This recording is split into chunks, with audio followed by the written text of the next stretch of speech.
Good day, everyone. Again, Mark Cabrera here. Today we'll be discussing know your areas of weaknesses in your business. It's a very good subject today that we're going to be discussing, mainly because a lot of us will be looking at how to improve our business. But more importantly, we need to look at where we are lacking in the business and how we can turn that around into an advantage.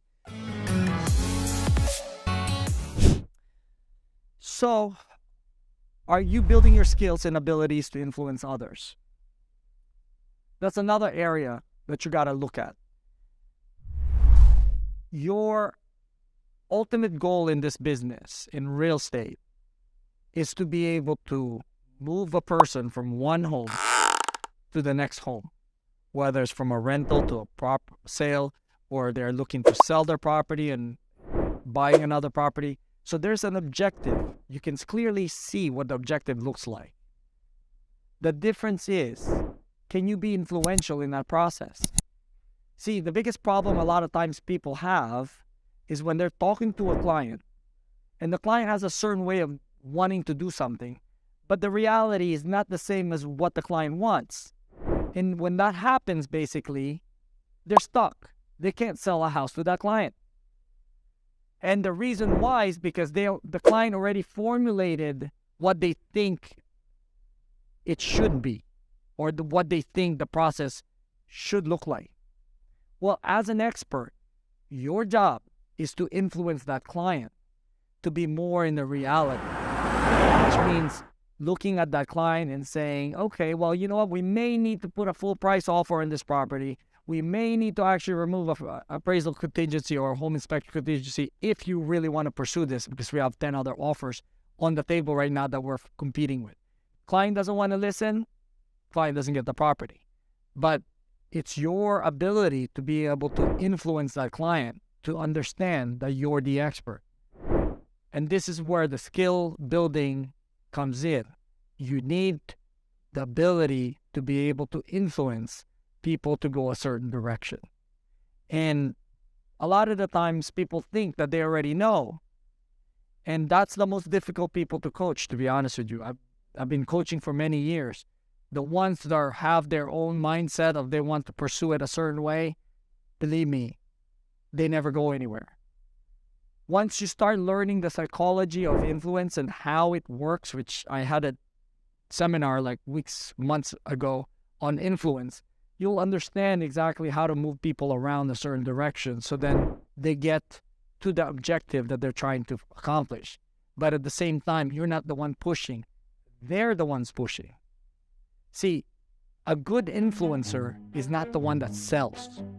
A good influencer is the one that points out certain facts to a client that will formulate their response or their decision, but it's based on us, our objective, not the client's objective, but based on our objective.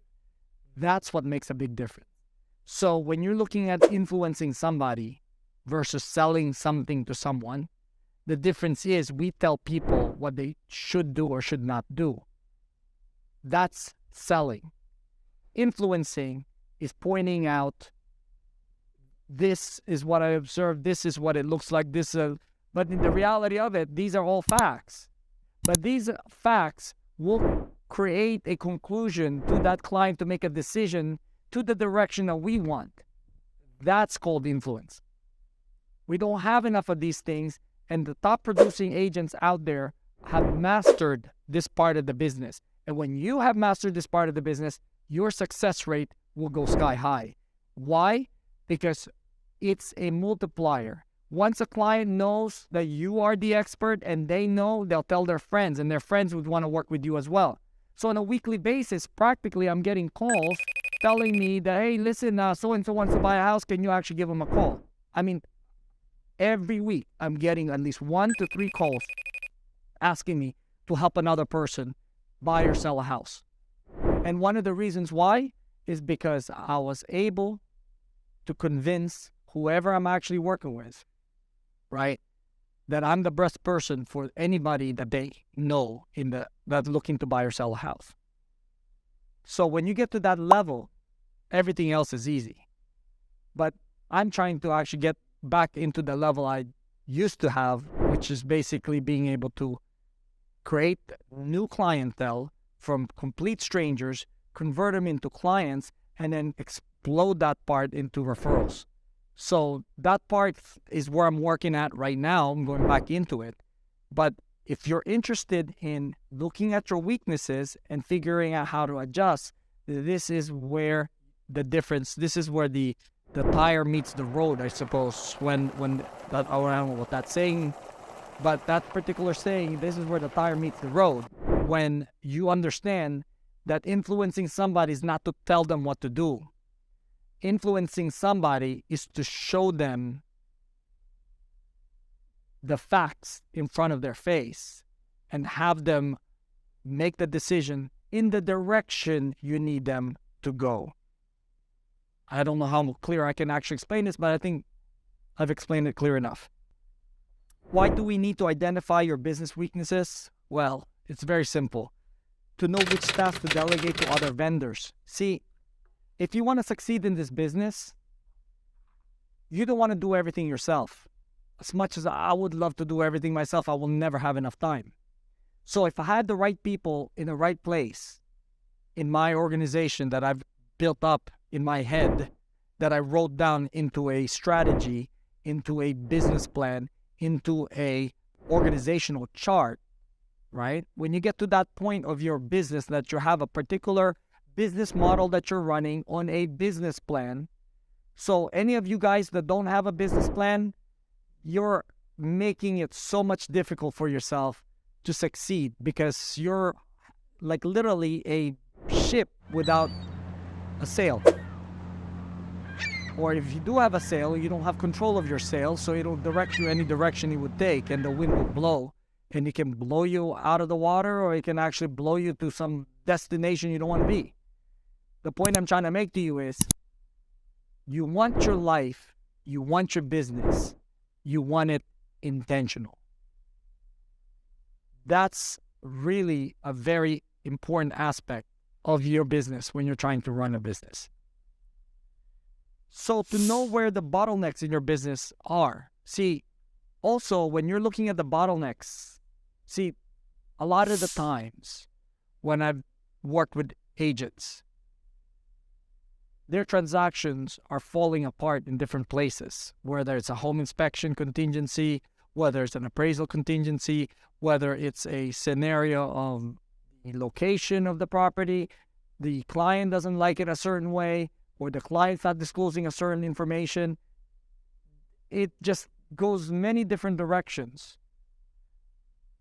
But if you can understand where those bottlenecks are, or where those things actually fail, or your lender couldn't do the loan, or if the lender can do the loan, it's always delayed, right? Identify those because that's a weakness that is required for you to fix so that the bottlenecks open up and you have a better chance of actually making it all the way through transactions each and every time. The more consistent you become in getting your transaction from ratified contract to closing, or from listing a property to selling, the more you would sell naturally.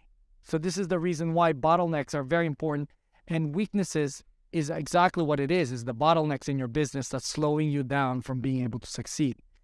Don't get attached to your vendors, okay? The vendors can change if they don't do their job. When I say vendors, your lender, whoever is actually not doing their work. To understand where income is being expended. This is very important to understand that your weaknesses in your business is not as much as you make, but it's also as much as you spend. See, the more expenses you have, the harder for you to have to make the income to make a living doing your work. So eventually, if you have way too many expenses, you will just quit the business. Because if there's no money in it, why would you stay in it? You would rather work for someone who's paying you a salary than coughing up money every single month to just try to stay afloat in the business. So expenses are very, very important for you to kind of minimize as much as possible. And to see where we can improve our interactions with others. That's really personal development. Our biggest weakness in our business is not really the skills, it's our character. And if you look at the difference between a Michael Jordan and an unknown professional basketball player, the difference is their attitude, is their confidence in basketball, right? It's their character, who they are as a person, who they are when things go wrong. Right? So this is the reasons why you need to look at your weaknesses in every aspect of what we just discussed today. But weaknesses can become a strength if you know how to strategize. Understand the game, you'll understand that you'll have a chance to win. This is something that I've always looked at, just like playing chess. See, one thing is to know how to play chess, and another thing is to understand your opponent's strategy. So understanding how the game works gives you a chance to win, because at that point, if you know how to play the game, then it's just a matter of winning at that point. And winning does not take overnight. It takes over time. It takes over a lot of failures, a lot of tries and adjustments that you're going to need to make in your business. And the faster and the sooner you can make those adjustments, if you had a mentor or a coach actually showing you so you don't have to make the same mistake before 4 or 5 years to finally make it to the business, if you want to truncate all that, get a mentor or get a coach, because that coach or mentor, if they've been in the business long enough, they would know exactly what you don't want to do, which is basically the pitfalls of the business. And that's what you're trying to avoid, because the pitfall of the business just slows you down from making income.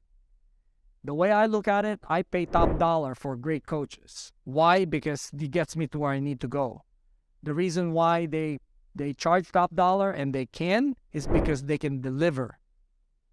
And of course, there's some out there that cannot deliver but still want to charge. And you can see that right through in terms of their character, who they are as a person. But being able to deliver, when I say that, is being able to get that person who happens to be coachable. But if you're not coachable, believe me, you're not going anywhere in this business. Especially if you hire a coach and then you don't even listen to the coach to begin with, because what's the point? So when you're looking at real estate, you're looking at real estate as an art and not as a science. I guess between the two, the difference between the two, art versus science, the art approach is kind of water flowing in a river, right? It goes around obstacles, but it just keeps flowing. The scientific approach to this is all the calculations, and it's more like the digital side of it, right? Digital versus analog, right? Art is more like analog. It just flows. Digital is zeros and ones, logic, right? So logic doesn't flow like water. Logic actually flows like, is this good? Is it bad? Is it good? Is it bad? You keep moving along, but it's measured. It's quantifiable. But in the real estate business that we're in, we're dealing with human beings. So when you're dealing with human beings, not always things are quantifiable. Things actually shift. People change their mind. People have different moods. All those things. People have emotions like love and hate and indifference, right? When you're dealing with that, it becomes an art. Because if you can deal with the most irate clients or most difficult clients out there, you can pretty much deal with anything. And the way you deal with those people make a big difference. So that area of weaknesses that we may have might be an area of strength if we understand psychology. That idea of we don't have a lot of clients might be a scenario where we don't have enough people that we know, might be a scenario where you get to know the people, or the people that you happen to know, even if they're only 2 or 3. I'll give you an example. One of my friends, who actually happens to be my banker also, I've known him for many, many years, right? And he sent me about 26 clients already. And from those clients, I actually grew over 100 transactions, because those people that bought a house with me eventually referred me a client as well. So just from one person that I know, it exploded to a big amount of transactions over the years. So, and to this day, we're best friends. We're very close friends. So how to turn weakness into an advantage? Well, If you are new into the industry, partner up with someone or get a mentor to show you how their business is run. This is the easiest way to do it. And if you don't have enough people, then get to know the people of the people that you know. So if you only know 5 people, most of those people will know about average of 20 to 25 people most of the time. You get to know those 20 to 25 people. Of the 5 people that you know, you're all of a sudden 125 people on your database. But that takes time, right? And that takes the relationship to a different level where you actually get really close to those people that you already know. If you don't have a supportive significant other, then you need to have them involved in activities that you do so that they would support you. Because at the end of the day, the only reason why they don't support you is because they don't understand your business. They don't understand your industry. The more involved you get them into your business, the more likely they will understand why you have to spend late nights showing houses or writing offers or doing these kind of things. And the more support you get out of that, the more likely you would succeed. If you feel that you want to quit because you are not mentally tough enough to withstand failure and rejection, then you need to look at working at a full-time job. And then you create that stability and make this and your financial around that full-time job, and then do the real estate part-time until you feel confident enough that you're okay with the rejection and the failure. Because failing at work is actually a lot less likely because they already have everything laid out to you in most cases in terms of what you need to do. Whereas in real estate, you're independent and you're creating your own path in terms of your success in the business. If you don't have the skills yet, then borrow the skills from other people. And that's basically what I've done for 7 years. In the first 7 years I was learning the business, I was promoting my mentor. I was not even promoting myself. Why? Because I know I could make the most income doing that. And also at the same time learning. Why not? And if you don't have time to allot to the business, just focus 100% of your energy in prospecting and adding people to your database. These are really the very basic of our business. If you're not adding people to your database and you're not prospecting, getting new clients or trying to talk to people, then you're not going anywhere in this business. I mean, I don't care who you know, how you know things, but you might be able to get away with getting lucky and selling 1 or 2 houses, but it's hard for you to make a living out of doing what we do. And then from there, you would need to make sure that your systems and processes allows you to be able to email and text them on a regular basis so then you're top of mind, but putting it in an automated process and at the same time making a phone call physically. So that's what I would spend my time doing, and that's how you would maximize your time and actually maximize your income in this business. So if you don't know your vendors, okay, have coffee with them and get to know them personally. That's one of the things, the way I've looked at my business, our vendors are our number one clients. The reason why is because we want our vendors to treat our clients the way we would want our clients to be treated. So the only way they can follow that is for you to be able to have a certain amount of closeness to your vendor to understand that not only you're giving them business, but you have expectations of quality of the work that needs to be dealt with because you want referrals in the future. You want your vendors to be raving about you and talking great about you to your clients so then your clients keep referring business to you. So getting to know your vendors is very, very important in our field. And if you have any process that needs to be automated, you can use software apps. And that's basically what I've actually been doing.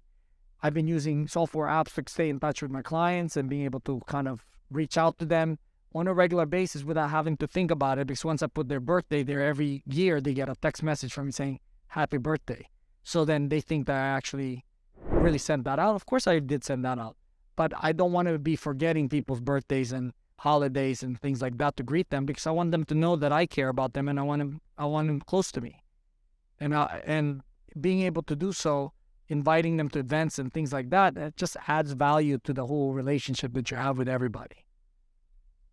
So if you don't have a lot of capital, innovating is the best way to survive in the business, which means being able to create things that doesn't cost a lot of money.